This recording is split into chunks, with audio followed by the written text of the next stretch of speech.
Everything we buy is an investment, but are we investing in the right things?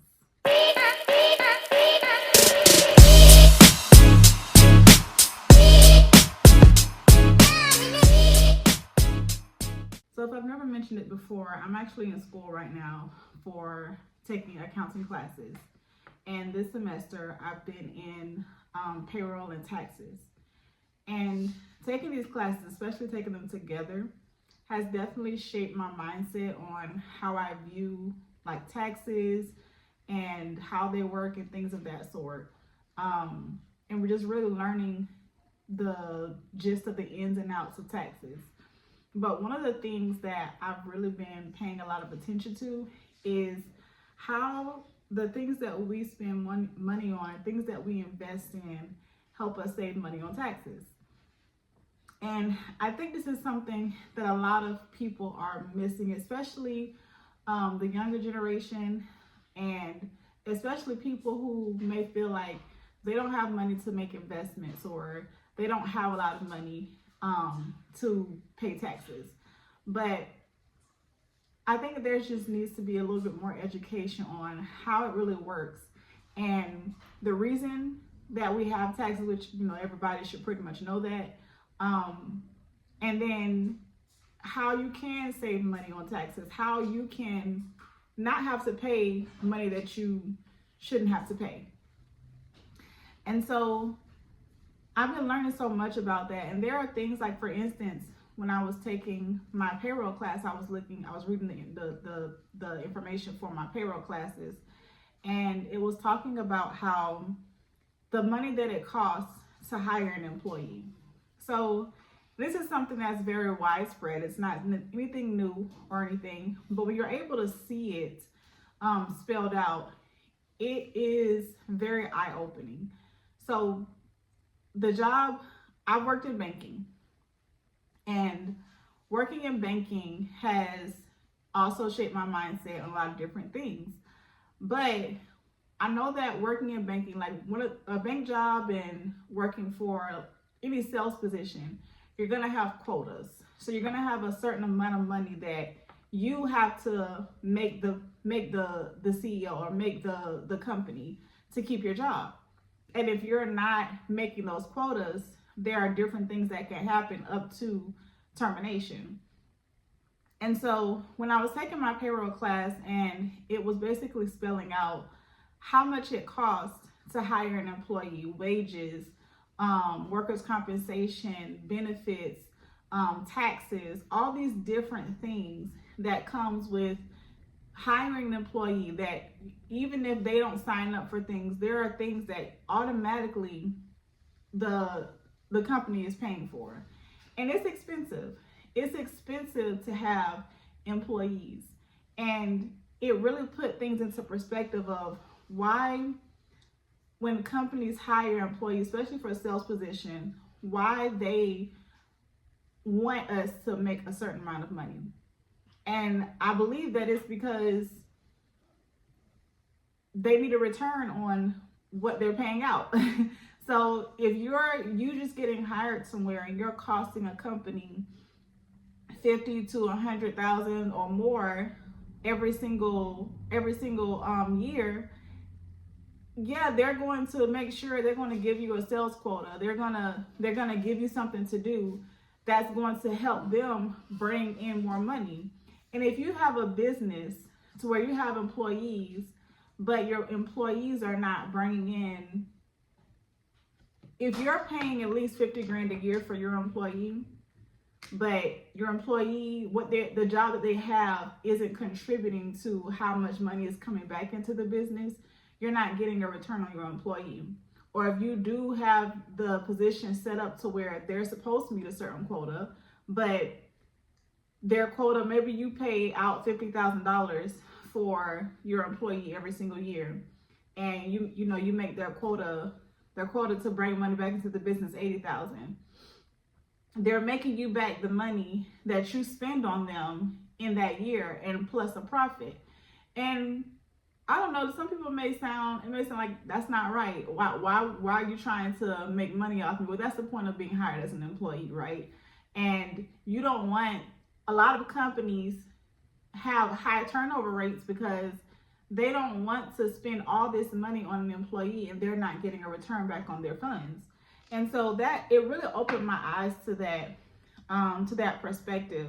And employees are not the only thing. You know, as business owners, you spend money on overhead. You spend money on vacation time. At personal, you spend money on vacations. And that can have a return on your investment, but sometimes it also depends on that as well. And I'll go over that. You spend money on investments. If you're investing, most of the time you're getting a return back on your investment, which is why investing is one of the things that's talked about the most. And basically the only way that you can start building wealth. And everyday purchases, tithing. When you tithe, you're making an investment into your church. You're making an investment into the kingdom. Your tithing is you telling God, God, I trust you with what you have given me. So I'm investing into my trust with you. I am investing to make sure that the church that I go to, that I frequent, is able to continue to run. They're able to keep the lights on. They're able to continue to have events so they can reach out to the public, so they can be active in the community, so that they can find other ways to grow the church and create new opportunities for people to be touched by God. So tithing is an investment. Everyday purchases. Now, I do understand that you don't want to feel like every time you buy something, you're having to think, oh, what's in it for me? That's not going to happen with everything you spend money on. But there are a lot of things that we should have that mindset on. If I'm spending money on this, I'm making this company or this person richer, but what am I getting out of it? At this point, a lot of us are just wasting money, spending money on things. So one of those things like vacations. So you get vacation time from your boss. If you don't use it, you know, that's less money they have to spend. If you use it, you're investing in yourself, because this life is not easy. And so if you're working a job, or if you have a business and your business is thriving and you get a lot of business and you're taking so much of your time to continue to run that business, you don't want to get burnt out. You want to make sure that you're able to pour back into yourself, that you're able to pour back into your family, especially if you're married and your job or your business takes so much of your time.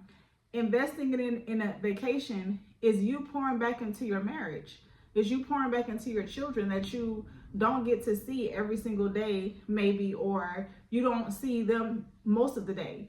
And so taking vacations is an investment into you pouring back into yourself and your family. But sometimes we're taking the vacations and it's really no turn on, because we're just spending money on just going somewhere. But when you go and you come back, you're still having to deal with how you're going to make more money. You still have to deal with if there's something going on with your home or your car, or, you know, maybe you took the vacation to get away from family or anything like that. Did you fix that problem before you left, went on that vacation and spent money that you really didn't need to spend money on? Or are you going to spend money and coming back and everything is still the same? And so you're coming back to the drama that you left or the issues that you left. And so sometimes vacation can be an investment for the good, but then sometimes you're just spending money. Unless you take a vacation and the vacation is how you make money. Some people go on vacation, they make money from being on vacation.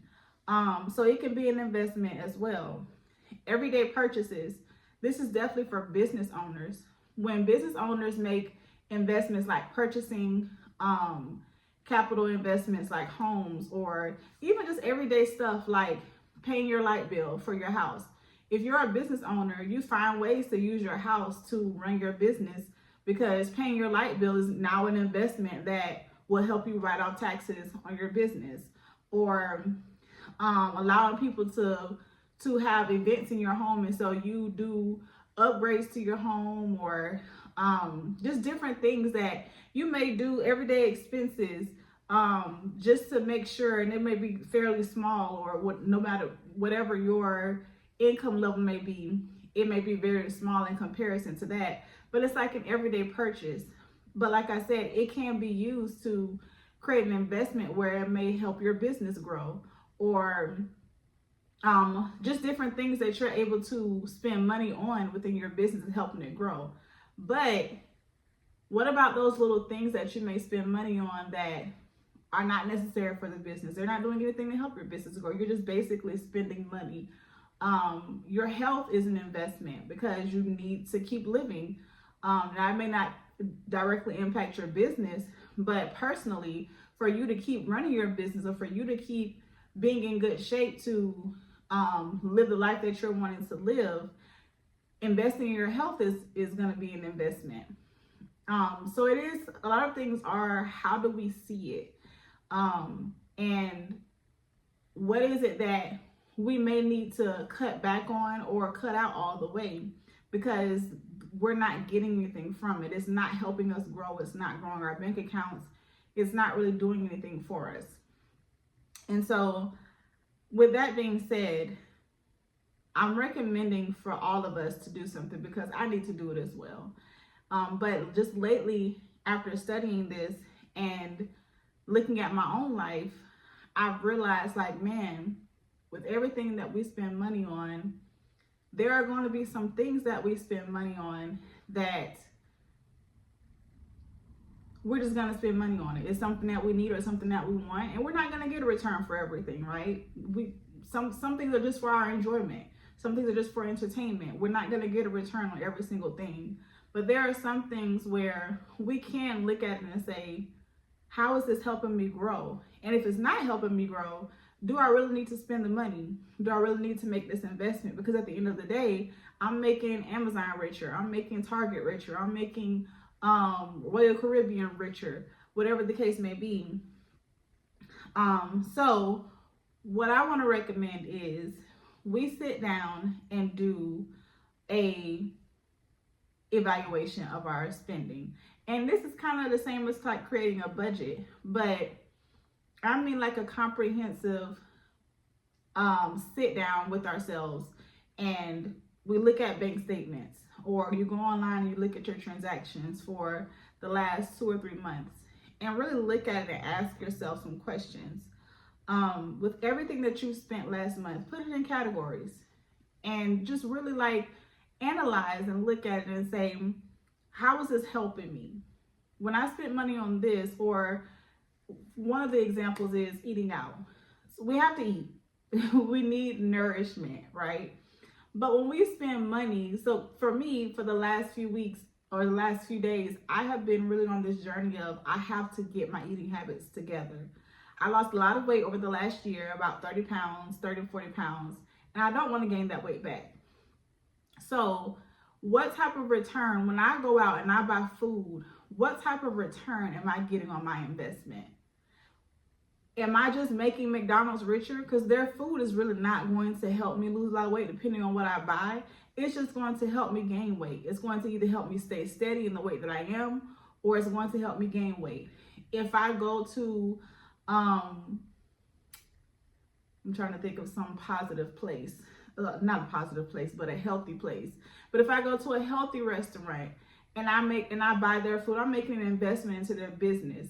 But if I am on a journey of I have to eat, I gotta eat, and sometimes I'm not gonna go grocery shop, sometimes I will go out to buy something. Who am I willing to make sure that their business can keep running because it's giving me a return? Or am I just going places every single day and I'm just spending money on takeout, or I'm spending money at restaurants and I'm just spending money, I'm just losing money for something that is not going to have any value after I eat it. But then it's also not going to give me anything in return but fill me up. But after it fills me up, what type of influence is it going to have on my body? So if I go to a more healthy restaurant, I'm willing to, even though I know, okay, I don't want to spend a whole lot on eating out this month. But you know what, today I'm going to go to this healthy restaurant. Since I am going to go eat out today, I'm going to go somewhere where I can buy food that's going to be good for me. That's going to be actual nourishment for me. So yes, I'm spending money. I'm making an investment into this healthy restaurant. And I'm just one of the consumers that's going to make sure your business keeps running. But also the return I'm getting is a healthier lifestyle. So it's like we don't think about that. We don't think about those things. We just go spend money without any type of thought of, if I'm trying to spend money on something I want to return, because I've been spending so much money. But some of these things I should be seeing a return on my investment, not just helping someone else get richer, or I'm just spending money. So when you look at all of your transactions that you've made, how is your spending helping your bank account? Like I said, some things you spend money on are just going to be for your enjoyment. You're not trying to think, well, what am I getting out of it? You're getting fun out of it. And for some stuff, that's okay. For some people, that's okay. But that's not how we always should think. So a lot of the purchases that you're making, when you look at it with the mindset of, how is this giving me a return on my money? And if it's one of those things where when you're just spending money, you're just wasting money, and you're not getting anything back from it, it may be one of those things that you say, well, I'm going to cut back on this, or I'm just going to cut this out for a certain amount of time, or maybe I just don't need to spend money on this anymore. How are you moving forward financially with the things that you buy? So when you spend money on things, if let's say you're a person that saves, and you say, okay, I want to go shopping, or I want to go buy this item, but you don't have the extra margin to do it. So you have to go within your savings. So now this is pulling from your savings account. Now your savings account is going to be lower. And especially if you already added money to your savings, you're not going into your savings to go get something that you just want, or you just want to enjoy, but it's taking away from your seed. It's taking away from your legacy. Is taking away from your safety net. And so it's not helping you move forward within your finances. So take a look at your financial statements. Evaluate the things that you have spent money on, and ask yourself 3 questions. How much did you invest? What did you give? How did you help someone else? How did you invest into your church? Or what is your brokerage account? Do you even have a brokerage account that has something in it, something that is going to appreciate in value? Do you have plans for your home? That's another thing. If you bought a home, when I spend money on my home, I'm doing it for a purpose. Now, one of those purposes is because I want my home to look a certain way. I live in it for now, so I want it to look a certain. I want it to have a certain ambiance. I want it to have certain aesthetics. So I buy things from my home to when I walk into my home, I feel the way I want to feel. It gives me a certain type of feeling. However, I also am very intentional when I buy things, how things look, because at some point I want to sell my home. So I want it to appreciate and value. And so I have to look at, okay, how much did I invest? When I went to Walmart and I went shopping, or I'm just walking around, or I'm in Target and I'm buying things. If I'm buying something from my home, is it something that's actually going to help appreciate my home? Or am I just buying things because I just like buying stuff? And then the last thing you want to ask yourself, same thing I just said, did your savings increase or did they decrease? So if you're having to go into your savings to do something, maybe it's an emergency. If it's an emergency, that's what you have savings for. But if you're saying to yourself, oh, I just want to go do this, or I just want to go buy that, and you're having to go into your savings for it, is this going to give you a return to where you can put that money back into your savings, or double it and put it back into your savings? What kind of return are you getting from going into your savings? Or is your savings just decreasing? And then now you have to wait until you get more money to put money back to replace those funds. So you have to, and that actually reminds, before I end this video, that actually reminds me, my church does that a lot. So, of course, my pastors, they save money, right? And I think that when they spend their money, they'll show us, they'll tell us, and they'll talk to us about it. But when they spend money, they're always spending money on making sure the church appreciates. So everything they spend money on is always going to give some kind of return back to the kingdom. It's going to give some kind of return back to the church. And when I say return back to the church, I don't just mean like the church is growing and that's it. I mean, my church will buy homes to make sure that the community is impacted. So there are people who are able to live in low cost homes. Not that the home is not, bad condition. They will buy homes, they'll fix up the homes, and then they'll give people the opportunity to live in those homes at rates that they can afford. They allow people to tell them, what can you afford to buy this home? I mean, not to buy, but to live in this home. And those people are able to get a head start on, I can live here for an amount I can afford. But the idea is that these people are not going to stay in these homes forever. This is to help you pay an amount you can afford, work on your finances, and then at some point you're able to move into your own home and start building wealth for your family and not just renting for the rest of your lives. And so when my church spends money out of their savings, they are spending money that helps the church and the community appreciate and not just stay stagnant where they are. And so there's a return on their investment. And then they'll come to us and they'll say, hey, listen, this is what we're doing in this season, or this is what we did, and it's really going to help the church, and it's going to help build God's kingdom, and it's going to win souls over to the Lord. And so now we're going to do some kind of campaign to help get that money back into the savings. And a lot of times not a lot of times, but sometimes I say stuff and it just doesn't sound right. And what that should do is it should encourage people to not have a problem with giving back to our church, because you know that this money is not just going to the church bank account and it's just being spent on anything. It's actually going to help other people. So you know what? No, I don't mind giving to the church outside of my usual tithe to get that money back into the savings, because I know that money is going to be used for something that it should be used for, or it's going to help the church continue to grow so that they can reach more souls. So there's a return on their investment when they're spending money. And so that's how we should, that's the same thing business owners do. And that's how we should be managing our funds as well, even personal. Now, there are business owners who don't do this. I've come in contact with them. They just spend money. They'll make sure business is good, and then they'll just spend money. And that's not a good way to run business, but it's also not a good way to run our households. And so that's my recommendation, and that's for me as well, that we sit down and really evaluate our spending. How is this going to impact me to where my finances grow and my bank account grows, but also could also help me save money on taxes as well. A lot of people don't realize that investing, especially long term, helps you save money on taxes, or helps you save money on taxes. And so that's my recommendation, that we sit down, look over our bank statements, and evaluate the things that we're spending money on. Those little things that, like, it's just for our enjoyment, that's fine. But is it over costing you? Is it causing you to go into the negative, or is it causing you to go into debt?